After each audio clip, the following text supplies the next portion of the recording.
नमस्ते, म चेतन Gurung, LG association Hong Kong. म आज यहाँहरूलाई एउटा हङकङवासी नेपाली दाजुभाइहरूलाई चाहिँ एउटा जरुरी सूचना लिएर आएको छु।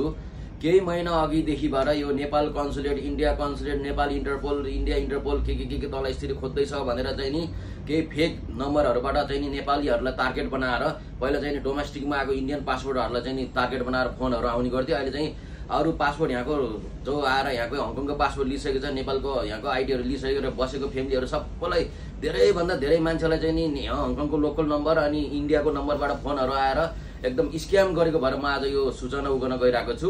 हजुरहरूले पनि सक्दो सेयर गरिदिनुहोस्। मैले थाहा पाए अनुसार अहिले मैले त चिनेको 50वटा भन्दा बेसी फ्यामिलीलाई लुटिसकेको रहेछ यिनीहरूले चाहिँ नि तेरो पासपोर्ट बोकेर हिँडेको मान्छे इन्डियामा समात्यो अथवा तेरो चाहिँ पहिला आइडी बनाउँदाखेरि यो डकुमेन्ट फेक रहेछ, यो दुनियाँ नाटक गरेर पैसालाई चाहिँ डराउन दिएर मान्छेलाई चाहिँ नि हामी इन्टरपोल लगाएर तल आउँदैछु भनेर चाहिँ नि नेपालीहरू पनि यसमा मिसिएर नेपाली र इङ्ग्लिस हिन्दीमा बोलेर चाहिँ मान्छेहरूलाई एकदम लुटिराखेको हुनाले झन् अस्ति भर्खर त बिचरा एउटा सोझो बुढाबुढीको चाहिँ घरमा नै भिडियो कल गरेर इन्डियाको पुलिसको ड्रेस लगाएको मान्छे जुन मैले फेसबुकको पेजमा हालेको छु, त्यो मान्छेले हामी चाहिँ इन्टरपोलको तल समात्न आउँछु, तेरो छोरीको लाइफ खतरामा छ भनेर 24 घण्टा चाहिँ भिडियो कलमा उनीहरूले चल्न नदी बन्द बनाएर एकजना मान्छेलाई मात्रै घरदेखि बाहिर निस्कन लगाएर ऋण खोज्दै हाल्दै बाह्रम गरेर 1,80,000 हङकङ डलर लुटेको हुनाले म आज अतिभरि यो भिडियो बनाउन आइरहेको छु। तपाईँले सबैले सेयर गरिदिनु होला।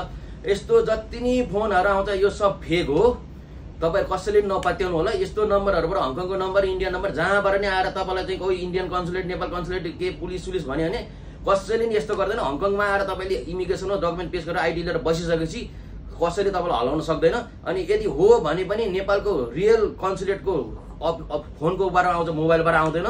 इन्डियन कन्सुलेटको पनि अफिसियल फोनबाट आउँछ, मोबाइलबाट आउँदैन। त्यही मान्छे सम्बन्धित मान्छेले उ गर्छ। यसरी त्यो वाट्सएप नम्बर, मोबाइलको उस नम्बरबाट कहिले पनि फोन आउँदैन। यस्तो कुराहरू तपाईँले नपत्याउनु होला। यिनीहरूले तपाईँलाई फोन गर्यो भने उल्टो यिनीहरूलाई थर्काएर अथवा चाहिँ ल हामीले चाहिँ क्यास दिन मिल्दैन, यो हङकङबाट नम्बरहरू आएको छ, होल गराएर बरु ट्राई गर्नु होला, क्यास दिन्छु भनेर बोलाएर ट्राई गरेर हामीलाई बोलाउनु होला। अनि जो तुम कर रहे हो तो साला गंदे नाली के कीड़े, तेरे तो फैमिली नहीं होगा, तेरे वजह से कितना फैमिली का प्लान टूट रहा है, वो कितना फैमिली डिप्रेशन जा रहा है, वो लोग का वो पैसे का कितना प्लान होगा, कितना दिन तक नहीं सोएगा, इतना तबलीग दे तू साला गंदी नाली कीड़े। गलती से भी हमको मत मिलना।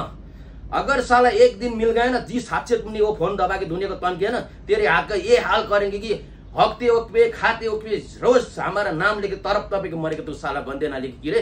यो नेपालीहरू को मिलेछ, तपाईहरु चाहिँ यसमा सावधान भएर यस्तो काममा नलाग्नु होला, पछि गएर अन्जाम बहुत नराम्रो हुनेछ। धन्यवाद, थ्यांक यू।